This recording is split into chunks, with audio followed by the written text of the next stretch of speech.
थांबा. जर हा रील तुम्हाला दिसला असेल तर युनिवर्स तुम्हाला तुमच्या रिलेशनशिपबद्दल एक सत्य दाखवू इच्छित आहे. बघायचं आहे तुमचं पार्टनर खरंच तुमच्याशी लॉयल आहेत का? बघूया कार्ड काय सांगतायत.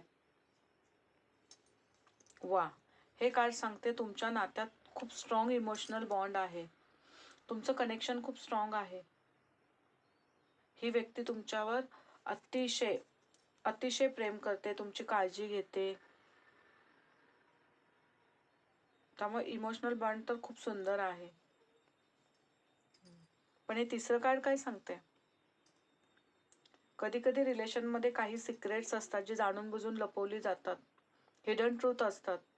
आणि हे कार्ड तेच हिडन ट्रूथ दाखवतं की काही गोष्टी जाणून बुजून तुमच्यापासून लपवल्या गेलेत. त्या काय आहेत हे तुम्हाला वेळ आली की नक्कीच समजेल. त्यामुळे तुम्ही तुमच्या इंट्युशनवर विश्वास ठेवा. युनिवर्स तुम्हाला नेहमीच सिग्नल देत असतं. आपण तो समजून घ्यायचा असतो. त्यामुळे स्वतःवर काम करा. आणि ही रील जर तुम्हाला आवडली असेल तर सेव्ह करून ठेवा, शेअर करा, फॉलो करा. आणि तुमच्या पार्टनरविषयी जर पर्सनल रीडिंग घ्यायचं असेल तर पर्सनल सेशन बुक करा, म्हणजे तुम्हाला तुमच्या नात्याच्या डिटेल्स लक्षात येतील. थँक्यू.